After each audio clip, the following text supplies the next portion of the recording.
Queridos amigos, por favor vamos a Lucas 10, versículos 17 al 24. Nuestro pasaje es Lucas 10.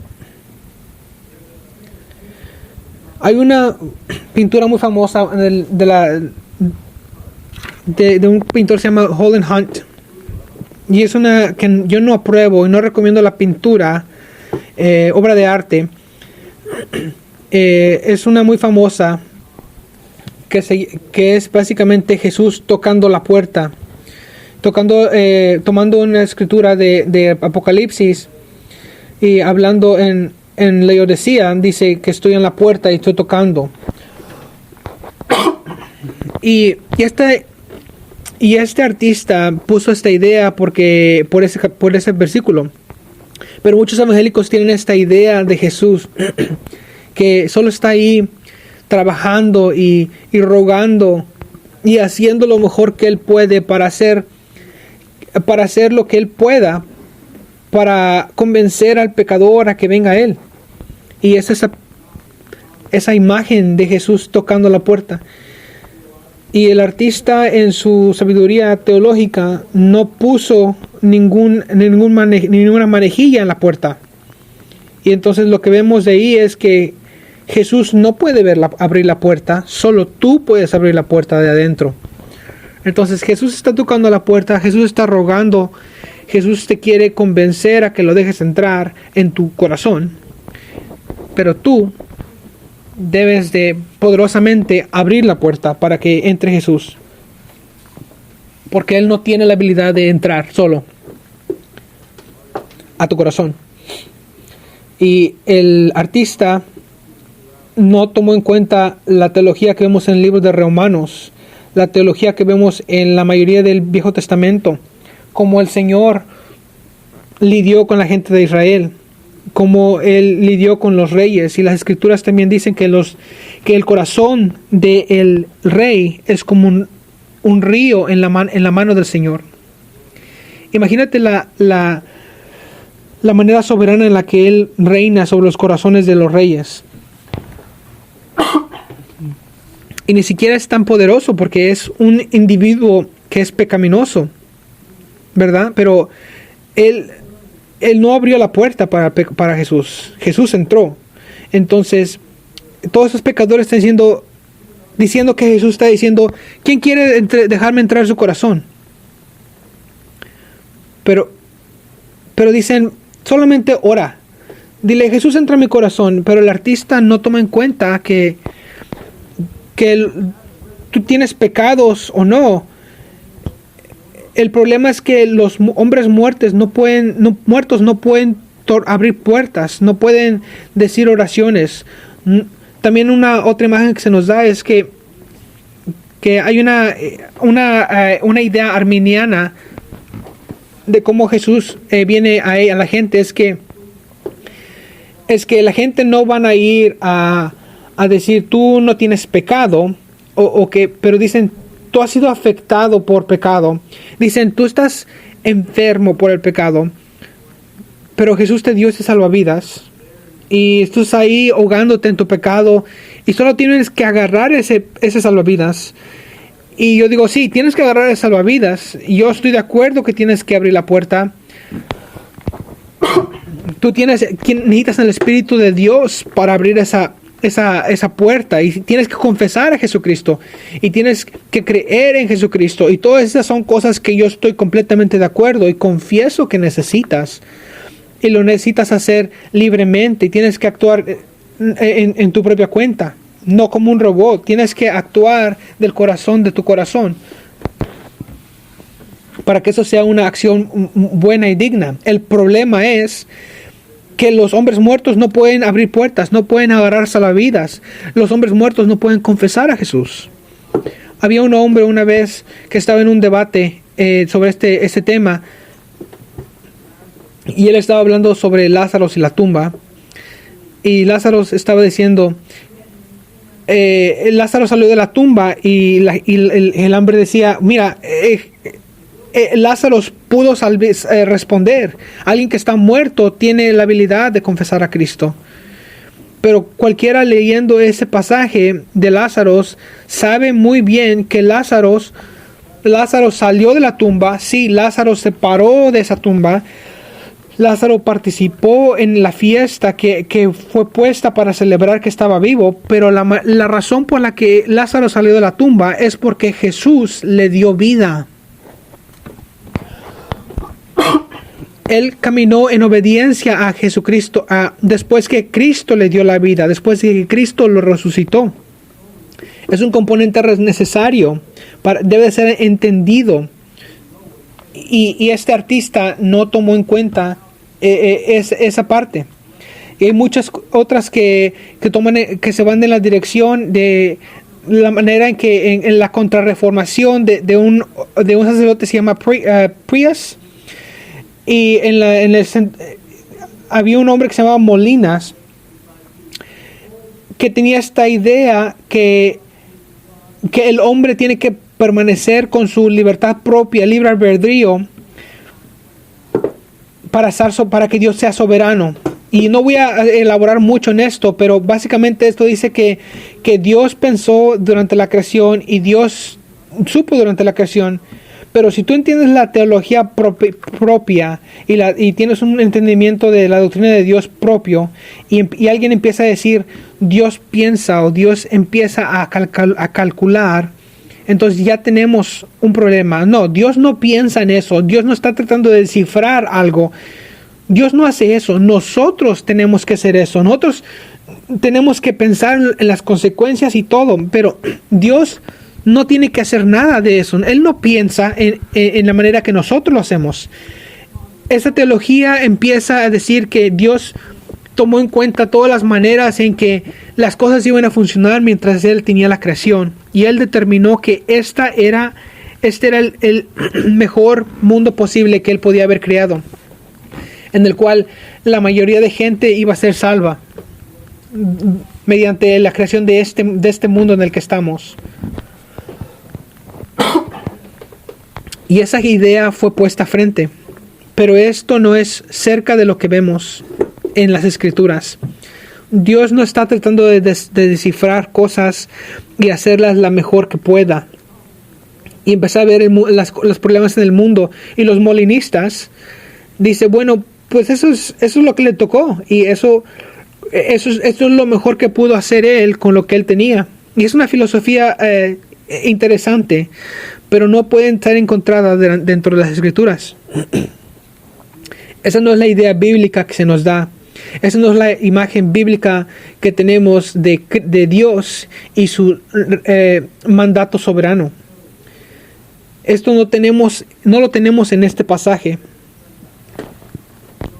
Tenemos los 72 que fueron mandados a evangelizar, a preparar el camino para Cristo, como Juan el Bautista, mandados a ser anunciadores, a preparar el camino, para decir, alístate, el rey viene, haz preparaciones necesarias.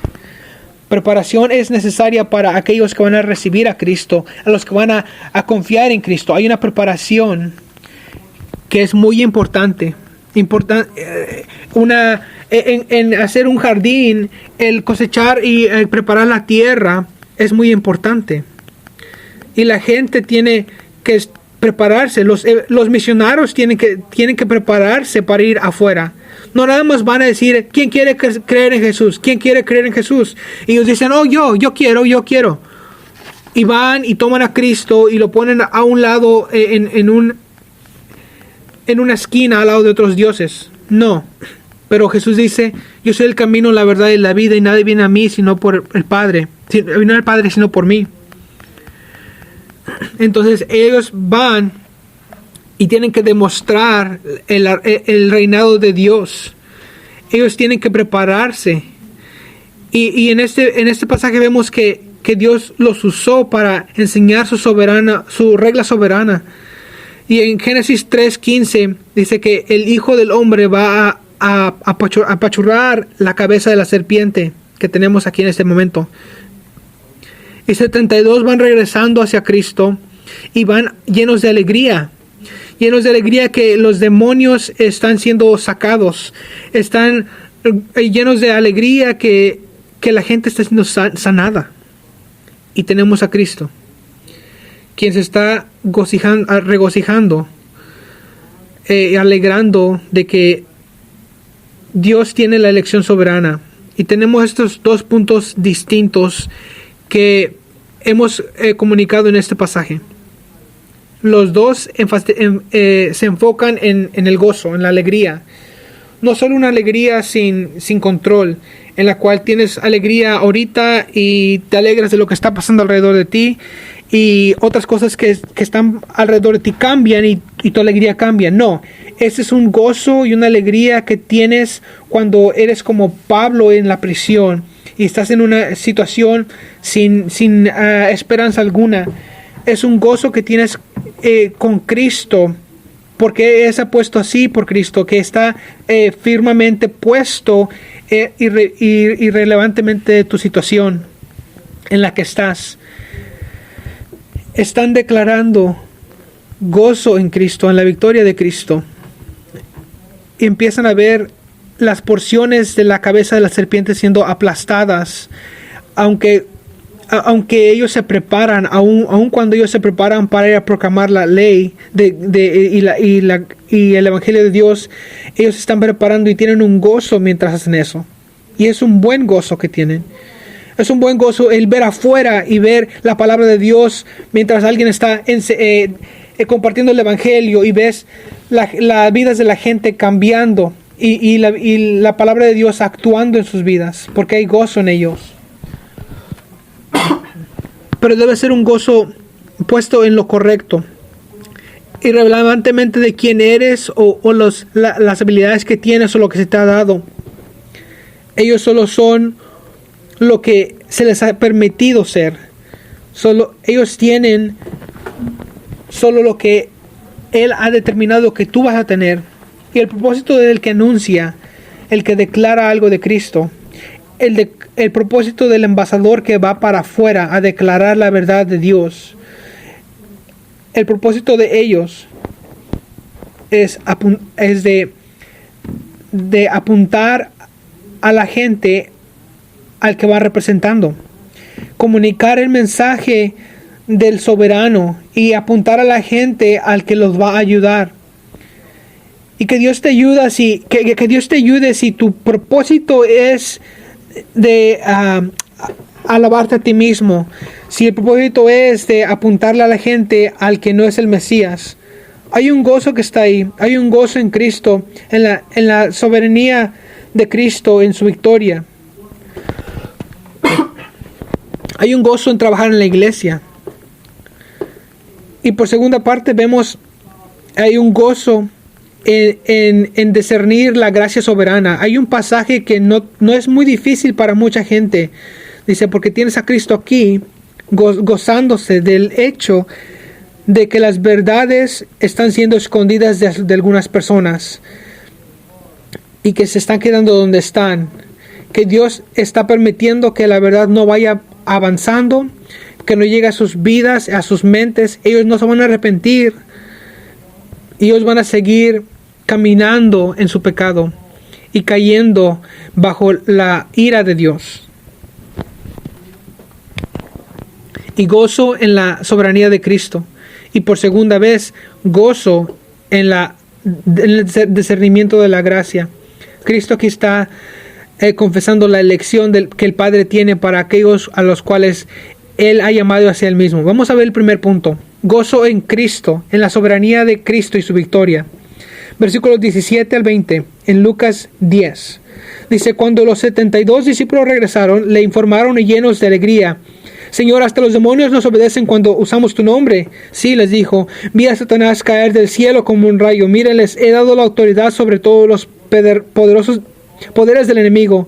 Pueden caminar entre serpientes y escorpiones y aplastarlos, nada les hará daño. Pero no se alegren que los espíritus malignos los obedezcan. Alégrense porque sus nombres están escritos en el cielo. Palabras fuertes. Hay muchas frases aquí en este pasaje que podríamos pasar mucho tiempo lidiando con ellos. Y tenemos aquí una prevista de cómo Satanás va a ser vencido. Dice, vi a Satanás caer del cielo como un rayo del cielo. Es interesante cómo vemos eso. Y hay diferentes maneras en las que la gente la ve este pasaje. Dicen, bueno, entonces esto ya pasó en el pasado, unos dicen, y en eternidad pasada, antes de que el mundo existiera, dice, yo vi a Satanás caer del cielo.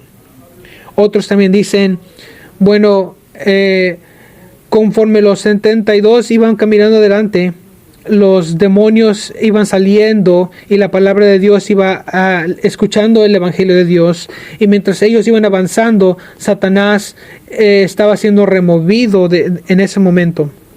Y otros dicen también, bueno, si Satanás es derrotado al final, entonces es lo que estamos viendo.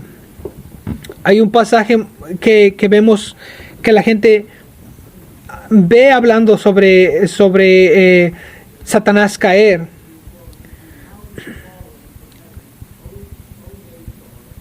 Está hablando del libro de Apocalipsis, cómo cayó la estrella. Dice, tú, estrella que caíste, que pusiste las tierras abajo de ti. Dice que yo voy a poner mi trono enaltecido sobre ti. Y hay una palabra que se llama luz estrella de luz, es como la palabra Lucifer, o como el brilloso, o el rayo. Entonces, este pasaje en su contexto está hablando sobre el reinado de Babilonia. Y es una imagen como si fuera de idolatría, o alguien que se puede levantar por sus propios esfuerzos, como la Torre de Babilonia, levantarse al nivel de Dios para bajar a Dios y ponerlo más bajo de lo que es Él, y para levantar al hombre más de lo que Él es. Es una teología mala. Tiene que haber entendimiento y una relación de la antropología y de la teología, pero tenemos que entender aquí sobre todo que tus esfuerzos no te pueden levantar más allá de lo que eres.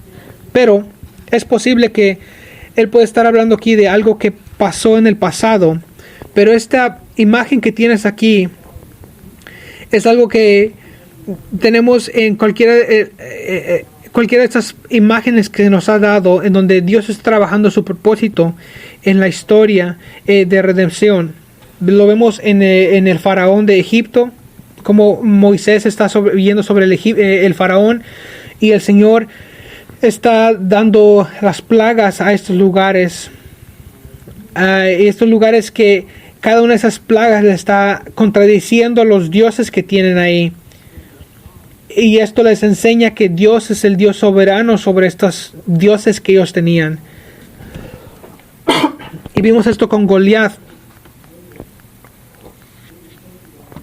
Y vimos cómo David venció a Goliat. Y eso demostró la caída de Satanás. Y vemos muchas imágenes durante la Biblia que apuntan a que la cabeza de la serpiente va a caer. Y esa es la manera más razonable de ver este punto. Y sí, tal vez podemos ver que esto es lo que va a pasar en el futuro, pero también vemos cómo los misioneros tienen buena fruta. Y vemos aquí que como cristianos podemos ver cómo es que Dios está teniendo victorias en tu vida como cristiano, y cómo Dios está trabajando y está hablando de lo que últimamente va a pasar.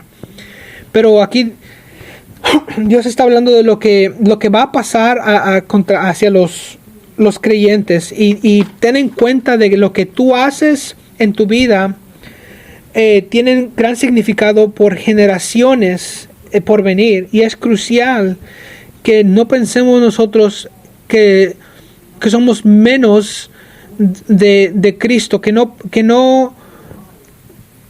pensemos poco de lo que Dios ha hecho en nuestras vidas, en la manera en que Dios ha actuado en nuestras vidas para traernos a la fe en Jesucristo.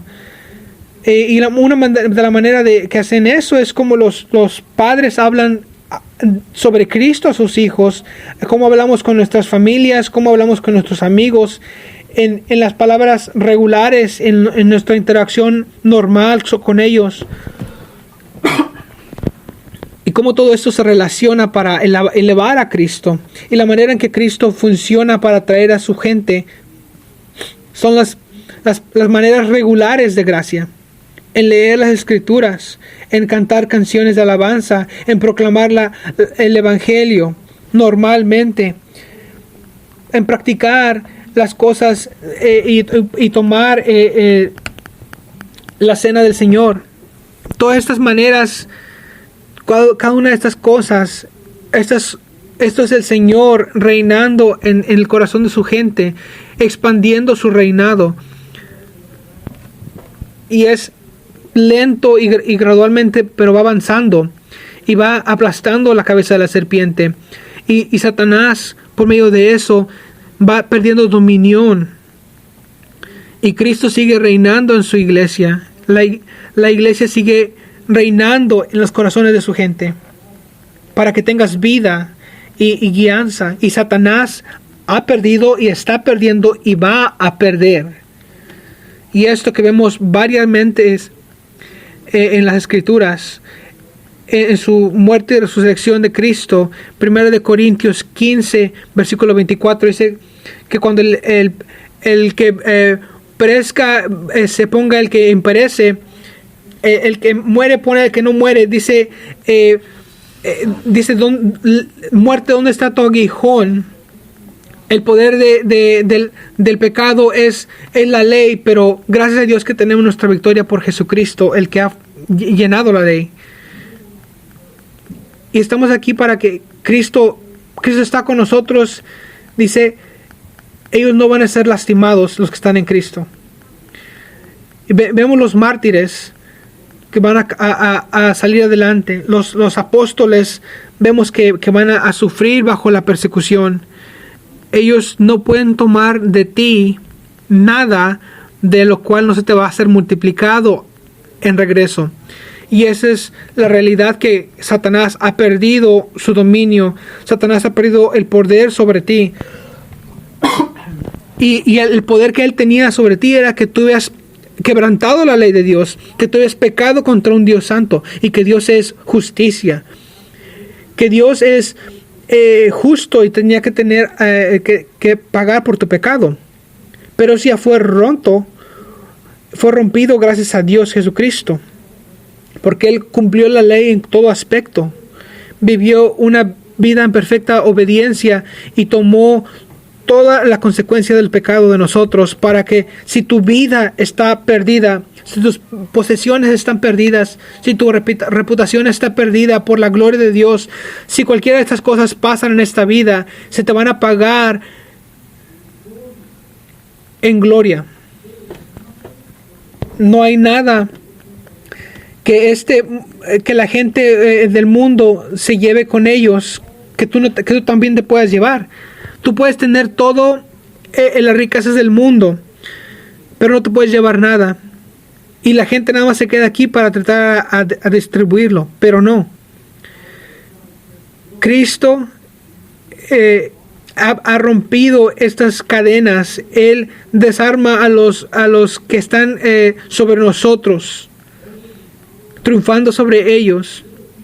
Y estos detalles de tu vida pequeños, la santificación en tu vida, que el cristiano muchas veces se frustra sobre su batalla con el pecado, y lees más y entiendes más la palabra de Dios y los mandamientos de la palabra de Dios, y cómo te aplica a tu vida en la manera en la cual tú las quebrantas, te rompe el corazón porque tú quieres caminar en santidad.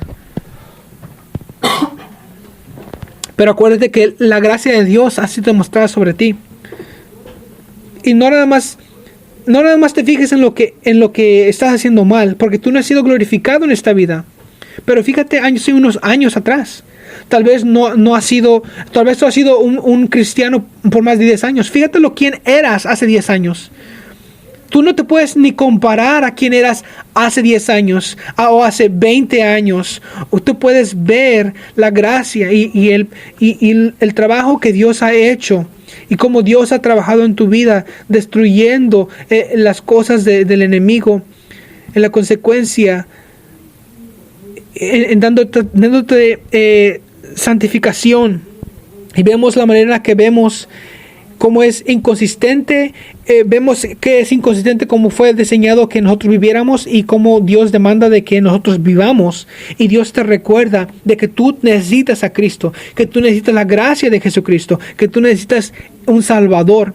Por eso tienes que seguir confiando en Cristo, en el Evangelio. Siempre esto es lo que dijo Cristo. Esto es lo que ha hecho Cristo por parte de ti. Tienes que seguir creyendo en eso. Tienes que seguir confiando en eso. Porque mientras creces y maduras más y más, es un recordatorio de que necesitas más gracia de Cristo. Necesitas más gracia. Necesito más gracia de ti. Necesito más gracia. Y más y más.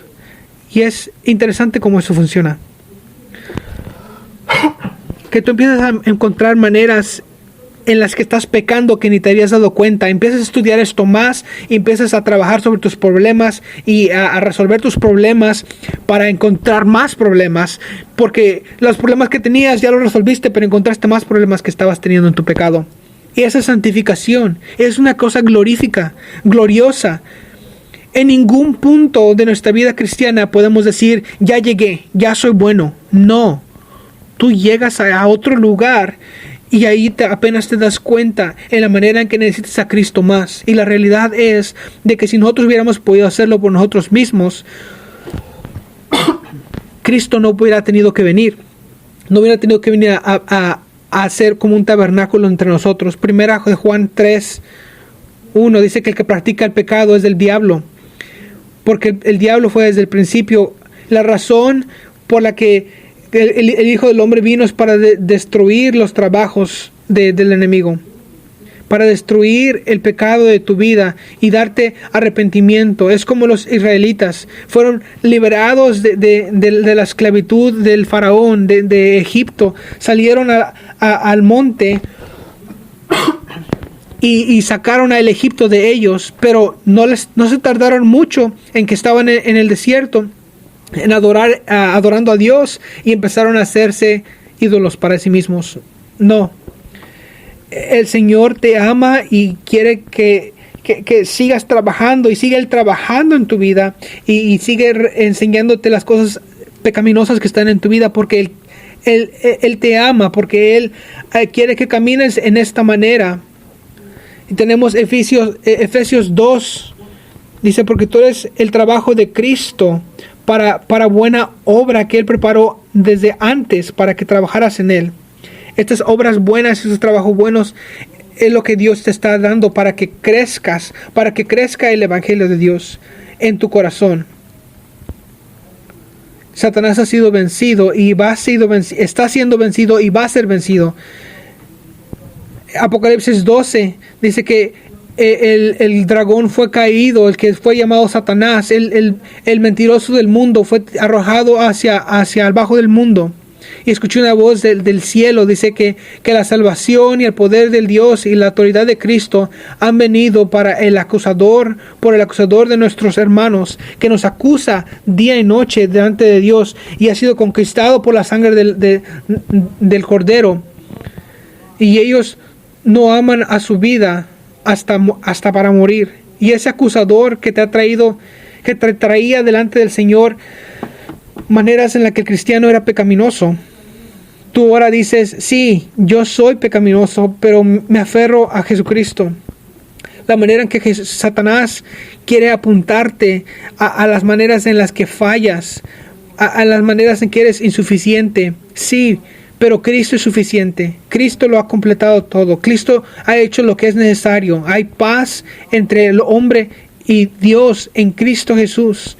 Muchas religiones, amigos, tienes que ver esto. Tienes que ver la manera en que el cristianismo es distinto de toda otra religión del mundo.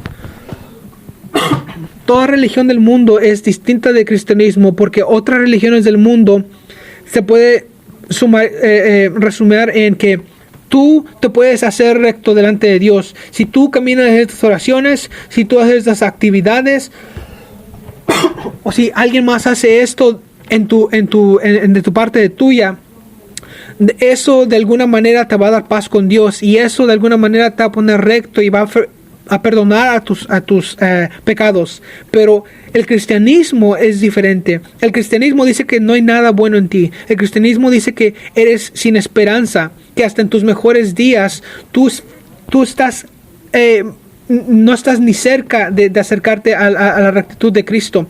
Hasta cuando tú caminas en una manera recta, cualquier manera de tratar de obedecer a Dios, en hacer esas cosas para cubrir de tus pecados, te estás condenando aún más. Tú eres como el que tiene un trapo sucio, que tenía sucias. Entonces, si agarras el trapo sucio y te limpias tus manos sucias, empiezas a untarte más cosas sucias en tus manos. Y eso es lo que tenemos que venir. Ahí tenemos que venir en Cristo. Y por esa manera venimos a Cristo y decimos: bueno, yo entiendo que no soy perfecto, pero nadie es perfecto. ¿Qué pasa de esa persona que es más peor que yo? No, así no es el cristianismo. El cristianismo no es así. El cristianismo dice: yo no tengo nada dentro de mí, no tengo esperanza en mí mismo, pero mi esperanza está en Cristo Jesús. Mi esperanza está en ver en Cristo Jesús, en que Él cumplió la vida perfecta, en cualquier manera, 100% hombre, 100% Dios, puesto en la cruz, murió, resucitó, murió bajo la ira de Dios. Y a lo mejor te das cuenta que tú ya estás salvo, pero tienes que ver la manera en que tú has violado la ley de Dios. No tienes esperanza en ti mismo, pero tu esperanza es en el que ha sido dado, en el Mesías, en el Cordero perfecto, al cual ha recibido la ira de Dios. Y en ese acto grande en la cruz, Satanás tal vez pensó que tuvo victoria en ese momento, pero no fue así, porque Jesús dijo: ha terminado, está completo. En Génesis 3:15 vemos la profecía que dice que el hijo de la mujer va a aplastar la cabeza de la serpiente. Y eso vino durante la profecía, y Jesús vino por medio de María y su hijo, de la línea de Abraham, el que vino y murió como propiciación para nuestros pecados, para su gente. Y entonces el destino de Satanás ya está sellado, y de los demonios y de todos los que le siguen a él. Apocalipsis 20:10 dice que el diablo les mintió y fueron lanzados al infierno, al lago de fuego, y fueron tormentados por siempre. Y esa es la dirección en la cual Satanás va a ser lanzado en el lago de fuego con todos los ángeles que le siguieron. También van a ser lanzados al lago de fuego, y toda la humanidad que está opuesta a Dios, toda la humanidad que honestamente está aliado en contra de Dios. Esas son las categorías que tenemos en las Escrituras. Tú eres en una de las dos categorías que tenemos. Entiende esto. Pablo lo aclara muy bien en Efesios, lo vemos en Romanos, que si tú eres un hijo de Dios o tú eres un hijo del diablo. Tú eres nacido en este mundo, muerto en tus traspasos del pecado. Tú no eres levemente afectado sobre el pecado. No, tú estás completamente en pecado. Pero la vida que está en Jesucristo, el trabajo que está en Cristo, conforme estos 72 iban adelante, dice: Señor, hasta los demonios se vencen entre nosotros, nos obedecen. Esta profecía que había sido dado en el jardín, que el hijo de la mujer iba a aplastar la cabeza de la serpiente. Esto se dice aquí que van a aplastar serpientes, a caminar en serpientes y escorpiones y aplastarlos y no les hará daño.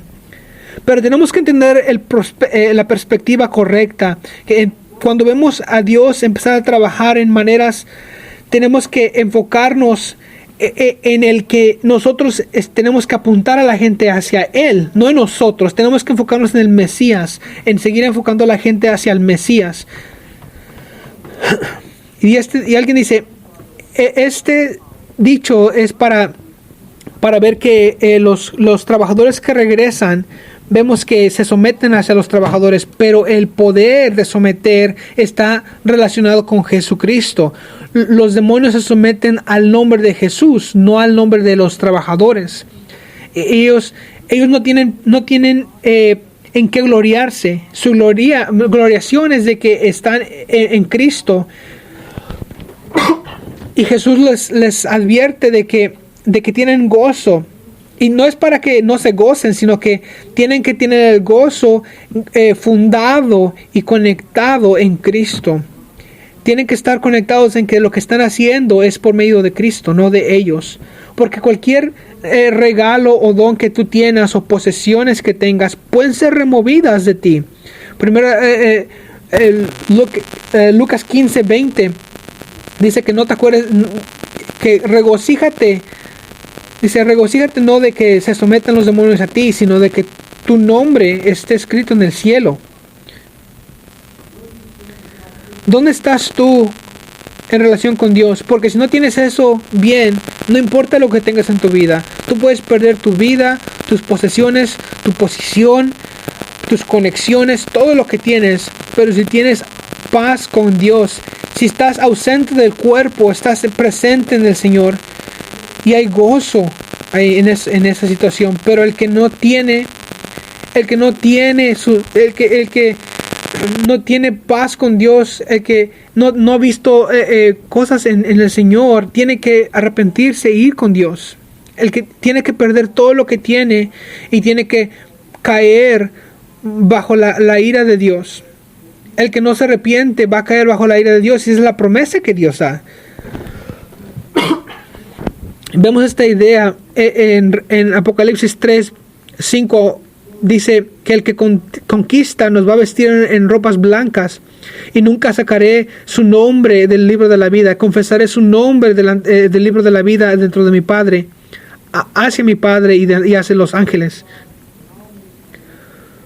No digas, yo voy a hacer mi propia excusa, yo voy a excusarme, yo le voy a dar evidencia a Dios de que yo era bueno, o no es mi culpa de que yo fui educado de esta manera. O de ninguna manera vas a tener tiempo o poder dar excusas ante Dios para advocar por parte tuya. Nadie puede estar delante del trono de Dios, dentro del juicio de Dios. Recuerda que la Biblia dice que estar ausente del cuerpo es estar presente en Dios, presente delante de Dios. Entonces Dios va a estar delante de ti y Él te va a juzgar. Toda palabra que has dicho, todo pensamiento que has hecho malo, todo deseo malo, hasta los que no has hecho nada sobre ellos, todas las cosas que hemos hecho van a caer sobre ti. Pero si tú estás en Cristo, tienes un abogado. Puedes venir delante de Dios sin esperanza en ti mismo, pero confiando en Cristo. Y el que tenía ropas sucias va adelante, pero las ropas se te han dado por medio del Hijo del Rey, y vas a estar parado en base del Hijo del Rey. Y eso es una fuente de gozo. Esto es algo que tenemos que recordarnos, que nuestra base es esta, de el quien ha ido delante de nosotros, de que Él está salvando las almas. Hay gozo en Cristo, en la sabiduría, en la soberanía de Cristo, en la victoria de Cristo. Pero también vemos gozo en en el discernimiento de Cristo. Y ese es un pasaje algo difícil para mucha gente. Tal vez es algo difícil para ustedes que están aquí enfrente de nosotros.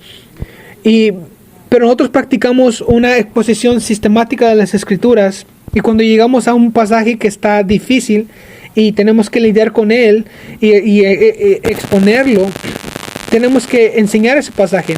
Vamos al versículo 21 al 24. Dice: en esa misma oración Jesús se llenó de gozo del Espíritu Santo y dijo: oh Padre, Señor del cielo y de la tierra, gracias por esconder estas cosas de los que se creen sabios e inteligentes y por reversarlas a los que son como niños. Sí, Padre, te agradezco hacerlo de esta manera. Mi Padre me ha confiado todo. Nadie conoce verdaderamente al Hijo excepto el Padre, y nadie conoce verdaderamente al Padre excepto el Hijo y aquellos a quienes el Hijo decide revelarlo. Después, cuando estuvieron a solas, se volvió a sus discípulos y le dijo: benditos los ojos que ven lo que ustedes han visto. Les digo que muchos profetas y reyes anhelarán ver lo que ustedes ven, pero no vieron. Y anhelaron oír y lo que ustedes oyen, pero no lo oyeron. Y esta es la única parte que tenemos en los evangelios de Jesucristo donde Él se regocija. Este es el único, la única parte donde vemos que Él está lleno de gozo. Y si eso no te hace que parar y contemplar esta cosa que está pasando delante de nosotros, donde Él se llena de alegría, donde Él dice, Jesús se llena de gozo, dice: Padre del cielo, de la tierra, gracias por esconder estas cosas delante de los que se creen sabios e inteligentes. En entender la lengua original de esto no es un gozo normal.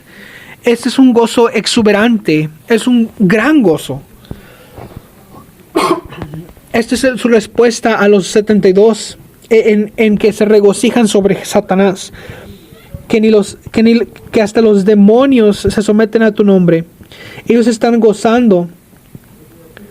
Y hay gente, dice básicamente, que ellos se van y se llevan puro polvo en sus pies porque no se llevaron nada, y van y predican.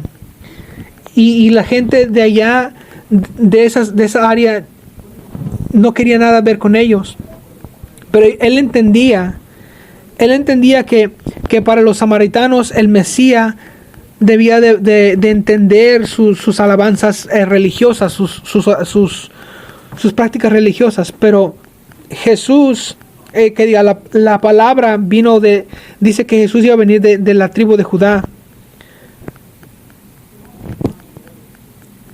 Y muchas veces tenemos esta imagen de Dios rogándole a la gente. Es como los evangélicos en los últimos años, donde Dios está rogándole a la gente y está pidiendo que lo escuchen, y Él está haciendo su mayor esfuerzo para que Él pueda conquistar los corazones de la gente, para que Él pueda salvarlos.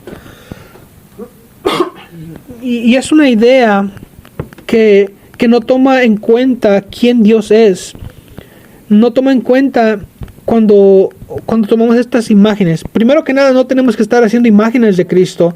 Y segundo, las ideas que están comunicadas es que Jesús solo está tocando a la puerta. Jesús solo toca la puerta y Él está haciendo su mejor esfuerzo, y casi que se frustra porque este es un Dios que está tratando de calcular cómo salvar la mayoría de gente que Dios pueda, y tratar de hacer menos esfuerzo que posible. Y eso es lo que Él tiene.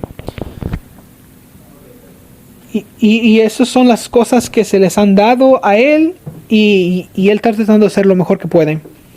Y nos ayuda a tener una categoría de lo que está pasando aquí.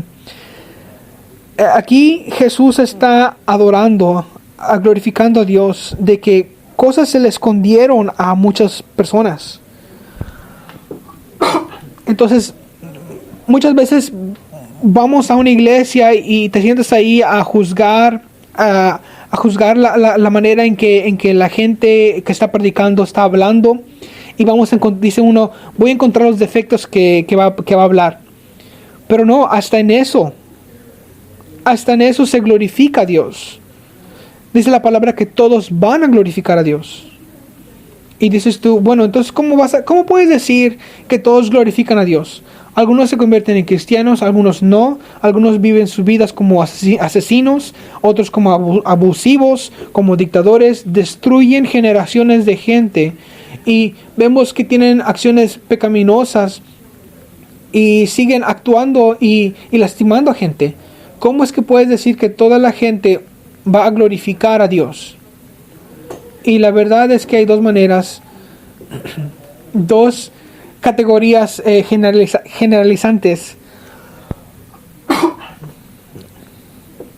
Hay dos maneras en las que puedes glorificar a Dios.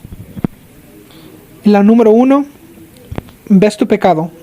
Ves la manera en la que venciste, en la que quebrantaste la palabra de Dios y confías en Jesucristo. Y Jesús es glorificado sobre eso.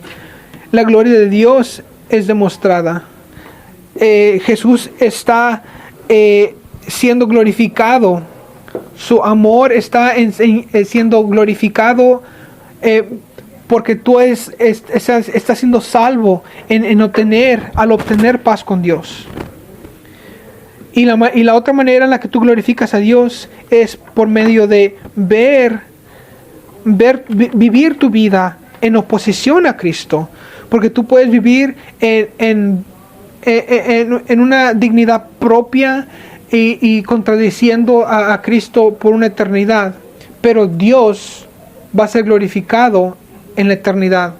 Tú vas a glorificar a Dios en una de las dos maneras. Es una promesa, es una realidad. Y Cristo está aquí diciendo y gozándose en la soberanía de Dios, en la elección del Padre.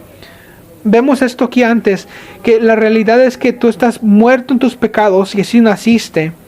Tú naciste incapaz de hacer algo bueno. No significa que eres lo más malo que pueda hacer, pero sí significa que tú no tienes el estándar perfecto que es requerido para tú estar parado delante de Dios en rectitud. Tú no puedes llegar a ese lugar, a ese estándar. Tú no puedes, no es que no seas como te enseñaron tus padres, no, a los estándares de Dios, a la perfección de Dios en pensamiento, hecho y palabra. Entonces tú, en Romanos 3 dice que nadie busca de Dios. Pablo dice, fíjate lo que dice Pablo en Romanos 3, de toda la gente, los gentiles, los judíos, nadie busca a Dios, nadie es recto, no hay bueno, no ninguno. Estamos muertos de nuestros pecados y pecado. Y la manera en que vienes a Cristo es si Él abre tus ojos. Que tu mente tenga un entendimiento, que veas tu pecaminosidad. Y Jesús aquí se está regocijando en la elección del Padre, en la gracia del Dios que se ha sido demostrada. En versículo 22 dice, mi Padre me ha confiado tanto. Nadie conoce verdaderamente al Hijo excepto al Padre, y nadie conoce verdaderamente al Padre excepto el Hijo.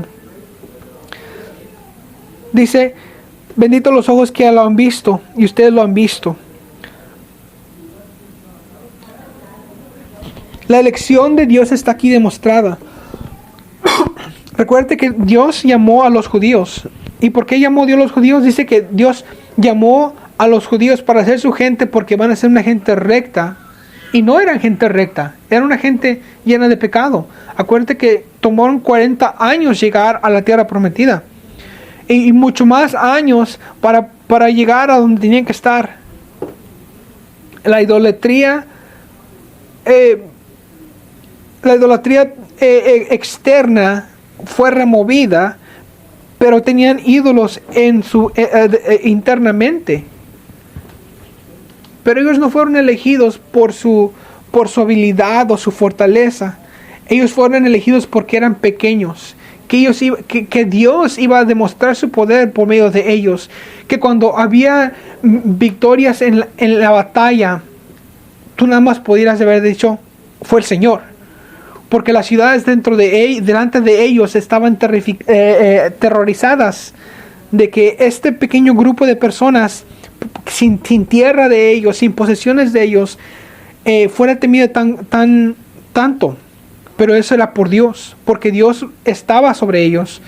Y no por nada bueno de ellos, sino que al igualmente Dios nos ha llamado a nosotros, no porque tú eres bueno y Dios no vio en el tiempo futuro de todo lo que tú ibas a hacer que era bueno para decirte, oh, es que tú ibas a hacer esto y eso. No, antes de que Él fundara la tierra, en su amor Él nos predestinó para adopción hacia Él mismo como hijos en Jesucristo, para el propósito de su voluntad, para su gloria, para traernos a su familia, no comprado solamente, pero adoptado, dado los privilegios de un hijo mediante la adopción.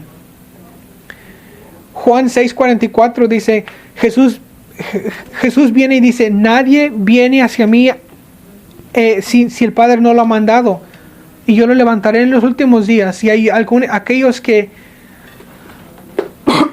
yo los levantaré en el último día.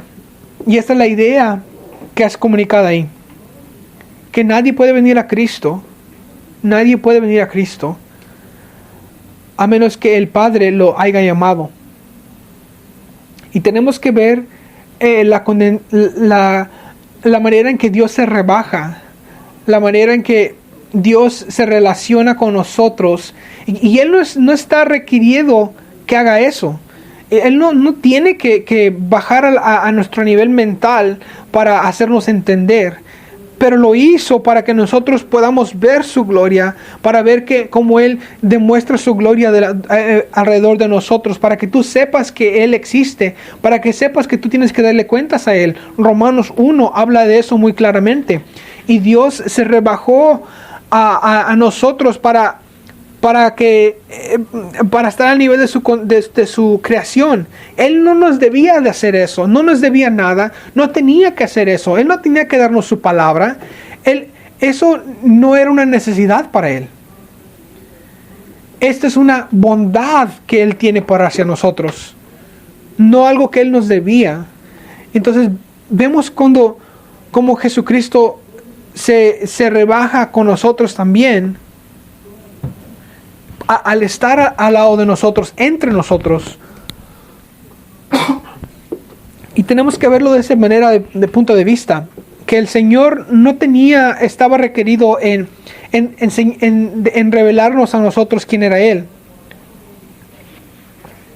El hombre natural se mira a sí mismo y trata de justificarse a sí mismo. Él ve los requerimientos de la ley de Dios y encuentra maneras en las cuales se puede zafar o meter más adentro y justificarse a sí mismo en sus propias acciones. Este hombre pecaminoso es digno de la ira y la maldición de Dios. Y eso es algo que se le debería de pagar a esta persona. Entonces, estamos haciendo la pregunta equivocada aquí. Cuando decimos, entonces, ¿por qué es que Dios no se les revela a esta gente? ¿Por qué es que Dios está... ¿por qué no les comparte su palabra y los mensajes? No, la pregunta que tenemos que hacer es que, ¿por qué es que fue revelada a mí? ¿Por qué es que yo tan libremente pude tener la palabra de Dios cuando muchas en el pasado no tenían acceso a la palabra de Dios? Porque tenemos tantas traducciones bíblicas y ahora nada más nos estamos peleando de cuál es la traducción de la Biblia correcta. Tenemos muchas Biblias allá atrás, en la tabla de atrás. Tenemos muchas Biblias que están siendo regaladas en nuestro cuarto de donaciones. Tenemos tanto acceso a Dios y a la revelación de Dios que ni siquiera nos damos cuenta en la manera en la que muchas personas en la historia de la iglesia hubieran amado tener acceso. Hay gente que buscaban una hoja o un pedazo. Y ahora también vemos que hasta los romanos hubieran querido tener, porque ellos querían destruir estas cosas. De hecho, es por eso que tenemos tantas traducciones, porque para preservar los récords. Pero ¿por qué es que Dios nos da tanta gracia. Y aquí en Romanos, Pablo habla de eso. Cuando empiezas a hacer la misma pregunta que el apóstol Pablo estás dando en ese capítulo de la Biblia, si Pablo está poniendo una pregunta, tal vez deberías decir tú, bueno, a lo mejor estoy haciendo la pregunta equivocada. Pero Romanos 9:6 dice, pero no es como si la palabra de Dios haya fallado, porque no todos los descendientes de Israel pertenecen a Israel, pero no todos los hijos de Abraham son de Abraham, pero por Isaac tu descendencia va a permanecer. Esto no significa que los hijos de la carne son hijos de Dios, sino que los hijos de la promesa son contados como hijos de descendencia, porque esto es lo que la promesa ha dicho, que Sara va a tener un hijo, y no solamente ese hijo, pero también Rebeca va a concebir un hijo, nuestro padre Isaac, porque él no ha hecho nada bueno o malo, sino la palabra de Dios y la elección de Dios va a continuar, no por nosotros, sino por medio de Dios. Y ella se le dijo que el mayor va a servir al menor. Y dice que a Esaú odié, dice. Entonces, ¿qué? ¿Tú tienes más conocimiento que Dios? ¿Es injusto esto por parte de Dios? ¿De que a uno amó y al otro odió?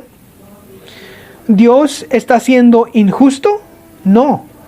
Dios no tiene que justificarse con nadie más.